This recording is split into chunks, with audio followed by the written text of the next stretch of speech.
Vale.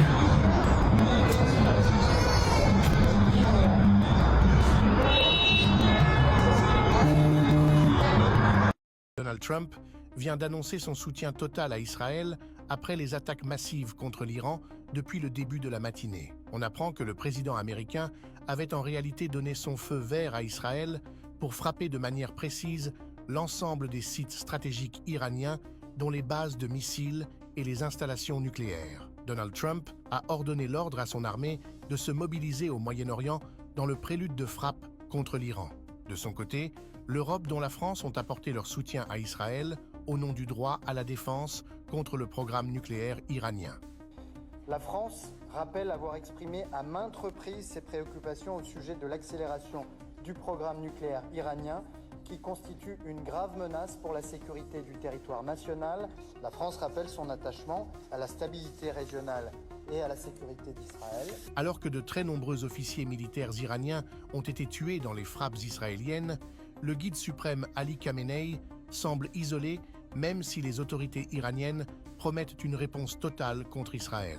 البته ملت ایران و مسئولان کشور در برابر این جنایت سکوت نخواهند کرد و پاسخ مشروع و قدرتمند جمهوری اسلامی ایران دشمن را از اقدام احمقانه خود پشیمان خواهد کرد.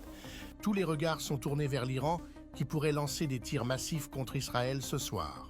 Alors que les tensions entre Israël et l'Iran continuent de s'intensifier, Vladimir Poutine a tenu des entretiens téléphoniques séparés avec le Premier ministre israélien Benjamin Netanyahou et le président iranien Massoud Pezeshkian, selon un communiqué du Kremlin. Lors de sa conversation avec Netanyahou, le président russe a fermement condamné les actions militaires d'Israël, les qualifiant de violation de la Charte des Nations Unies et du droit international. Dans son échange avec le président iranien Pezeshkian, Poutine a affiché son soutien à l'Iran et a présenté ses condoléances pour les victimes des frappes israéliennes, incluant des civils parmi les morts.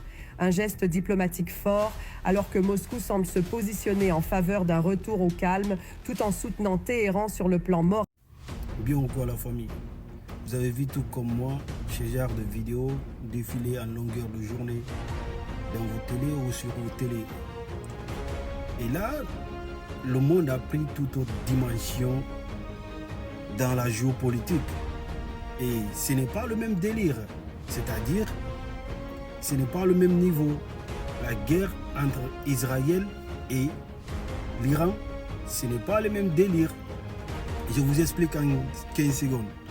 Là, on n'est pas dans le même délire entre l'armée congolaise ou le M23.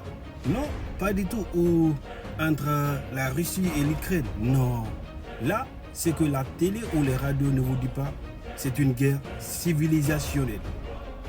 C'est une guerre civilisationnelle. D'un côté, le monde judéo-chrétien et le monde musulman. C'est-à-dire, vous avez tous vu ces genres de vidéos, tout le monde fait ses soutiens par-ci, par-là. Et c'est qu'on ne vous dit pas, c'est la guerre des religions. Et nous le savons tous, que le monde est presque composé de trois grandes religions. C'est-à-dire, les musulmans d'un côté et les chrétiens d'un côté et les juifs d'un autre côté. Et les chrétiens et les juifs, parce que le christianisme se réclame du judaïsme comme étant sorti de là. Et les musulmans sont de l'autre côté. Vous voyez le délire? C'est-à-dire l'ensemble du monde entier, les humains en un mot, et le monde entier se compose de ces trois grandes religions-là. Et devinez ou pensez à ce que ces trois grandes religions-là s'affrontent. Qu'est-ce que ça va donner, frère?